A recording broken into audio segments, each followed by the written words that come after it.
Video games! They take us to places we never thought or even wanted to go to. Beat the far-flung future, prehistoric past, or Los Angeles.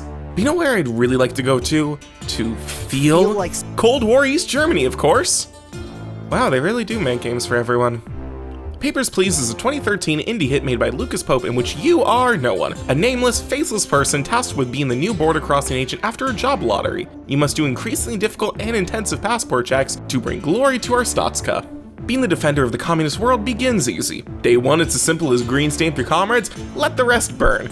The first day is a slow burn, but once the day is over, you get to go home and get paid. Every passport stamped, be it a yes or a no, is 5 credits in the tank for you. You gotta pay rent alongside eating and not freezing, but hey, you know, if money becomes short, you and your family can go hungry and cold for a day or two, right? The game really starts though on day 2. Here the glorious government allows you to allow in foreigners as long as they have a valid passport, while day 1 lets you speed through trusting that your fellow Arstotzkans would have everything in line. But now that anyone can come in, now you actually have to make sure everything is in order, from expiration dates, issuing cities, and making sure they look and weigh the same. And with this extra responsibility comes extra pressure, as every time you get something wrong, you will be cited, and after your second, they start docking your pay, and that can easily snowball if you start panicking.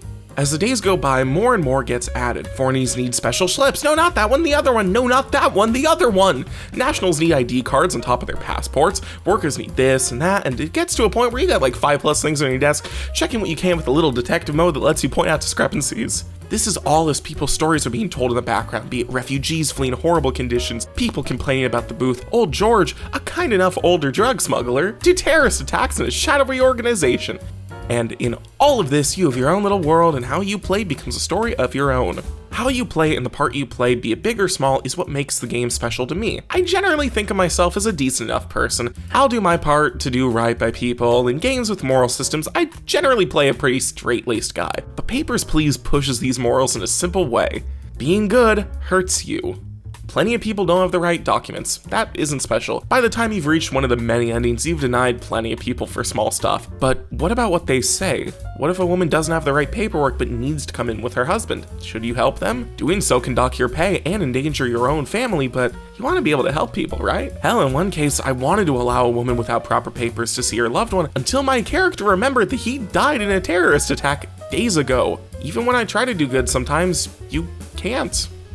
Part of these stories are making sure that you and your family stay safe. I got neurotic worrying about stamping enough people to make ends meet, and yeah, I did some good things. I took in my niece when her mother was arrested, but that just meant another mouth to feed and more people that would have to be correctly stamped. Related to that, there's a rebellion growing against the Arstotzkan power named Enzik. They become a bigger and bigger presence the further in the game you go, from asking to allow specific peoples through to assassinations and allowing for them to hop the border. They want your help to take down the government, and your actions here change how the game ends. I initially took Enzik up on their offer. I didn't help their agents to get through because I was too dumb to figure out the code. When they asked me to kill a man, I grabbed the rifle and did it. And then I reset because I didn't like the ending.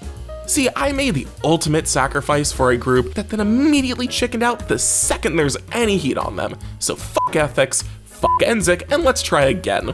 After that, I continued being a good little worker bee for a while before I cheated and read the fan wiki on the many endings. A lot of them are just for fucking up. I got one by killing a man. I got another by accident because I didn't let my boss's girl in. There are 3 endings though that wrap up the whole story. Ending 20, where you stay a good little worker, is out because I helped Enzik a little near the beginning. Ending 19, where you help Enzik take over, is out because I didn't help enough. So fine, damn everything, I'm leaving. My good friend Georgie, while the world was falling apart with terror attacks and polio, came to my checkpoint. A few days back, I had been given the ability to take passports because our favorite government really didn't like the idea of us being able to go places. Before Georgie showed up, my family's passports had also been taken, but he offered us a way out. See, he knew a guy who could make us fakes as long as we had the money and copies of legitimate Aubrey stand passports. As long as I could steal enough for my family, we could leave. So I did, starting with Georgie's. This became a problem though because we needed 150 credits to make it out, but I also wasn't supposed to take these passports. It was in fact not part of my job to try and run away. The next few days the pressure mounted as I wasn't going to have enough money. Guess And who showed up? Georgie, saying he had a big score and gave me 40 credits.